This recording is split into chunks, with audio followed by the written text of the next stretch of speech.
معزز سامعین گرامی قدر، سنت رسول کی اور حدیث رسول کی جو اہمیت ہے وہ صحابہ کی سنت سے بعض محبتوں کے واقعات آپ کے سامنے رکھ چکے ہیں۔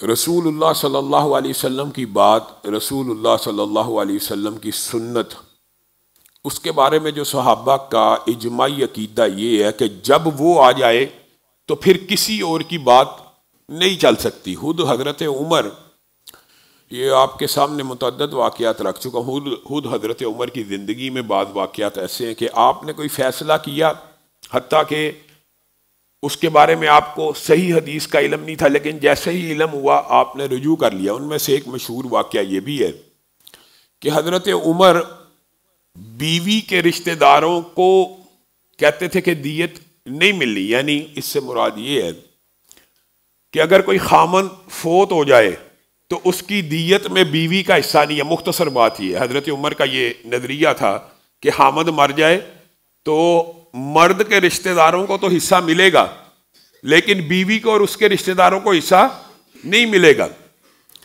تو ضحاک بن سفیان رضی اللہ تعالیٰ عنہ، ایک مرتبہ حضرت عمر نے ایسا ہی فیصلہ جاری فرما دیا، تو انہوں نے آ کے حضرت عمر کی بارگاہ میں یہ بات پیش کی، اے عمر، میں نے رسول اللہ صلی اللہ علیہ وسلم کی زندگی میں ایک واقعہ سنا، فلاں فلاں فلاں کا خامن فوت ہو گیا، قتل ہو گیا، تو اس کی دیت میں سے رسول اللہ صلی اللہ علیہ وسلم نے بیوی کو بھی حصہ دیا، بیوی کو بھی حصہ دیا۔ تو حضرت عمر نے کوئی چوں چرا ضد نہیں کی، بلکہ فوراً کھڑے ہوئے خطبہ دیا اور کہا، آج کے بعد عمر کا فتویٰ وہی ہے جو حدیث رسول ہے۔ بات ختم۔ اور حضرت عمر ہی کی زندگی میں حضرت عمر کے پاس مختلف ظاہرہ مقدمات آتے تھے، امیر المومنین تھے۔ بعض مقدمات جب ایسے آئے کہ عورت قتل ہو گئی ہے، عورت تو قتل ہوئی تو اس کی قصاص اور دیت کا قانون آپ سب کو پتہ ہے، عورت قتل ہوگی اس کا قصاص بھی ہوگا، اور اگر وہ معاف کر دیں تو دیت ہوگی، لیکن عورت اس حالت میں قتل ہوئی کہ اس کے پیٹ میں بچہ بھی ہے، اس کے پیٹ میں بچہ بھی ہے۔ حضرت عمر فیصلہ کرنے لگے کہ یہ جو حمل ہے اس کے اندر دیت کا اور قصاص کا کیا قانون لاگو ہوگا۔ دیکھیں، قصاص بالعموم یہ ہوتا ہے کہ ایک جان کے بدلے میں ایک جان لے لی جاتی ہے، یہاں پہ ایک بندے نے دو جانیں بیک وقت ایک جسم پہ لی ہے، دو الگ الگ قتل کرنا ایک الگ فقہ کا مسئلہ ہے۔ ایک ہی عورت کو قتل کیا اور اس کے پیٹ میں بچہ بھی ہے۔ حضرت عمر فیصلہ کرنے لگے تھے اور حضرت عمر نے منادی کی، کیا کسی کو حاملہ عورت کی دیت کا علم ہے؟ تو جناب حمل نے رضی اللہ تعالیٰ عنہ نے فوراً کہا، جی ہاں، حمل بن مالک نے، کہ میں نے رسول اللہ صلی اللہ علیہ وسلم سے یہ بات سنی ہے، جو بچہ ماں کے پیٹ کے اندر ہوگا اس کی دیت اور قصاص سے قطع نظر اس کے بدلے میں ایک غلام کو آزاد کروا دیا جائے گا۔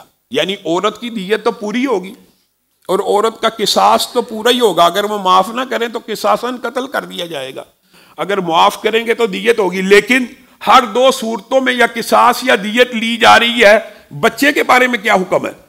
تو جناب حمل بن مالک نے کہا کہ اس کا حکم یہ ہے کہ رسول اللہ صلی اللہ علیہ وسلم نے کہا اس کے بدلے میں ایک غلام کو آزاد کیا جائے گا۔ تو حضرت عمر نے سر جھکایا اور کہا، تو نے حدیث رسول ہمارے سامنے پیش کر دی ہے، تو اس کے سامنے عمر کا سر تسلیم خم ہے، عمر اپنے سر کو جھکا دیتا ہے، اور اگر تو حدیث رسول پیش نہ کرتا تو عمر اس سے مختلف فیصلہ نافذ فرماتا۔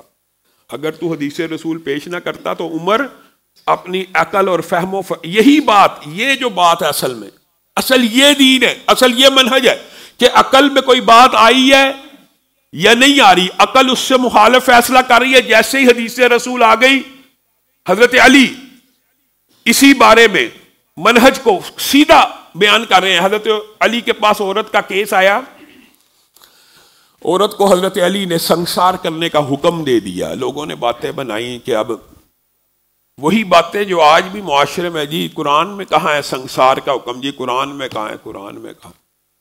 حضرت علی کے کان تک یہ باتیں پہنچ گئیں تو حضرت علی نے کہا کسی کے قول کی خاطر چاہے وہ کتنا ہی عظیم کیوں نہ ہو شخص، علی سنت رسول کو نہیں چھوڑ سکتا، اس عورت کو سنسار کیا جائے گا۔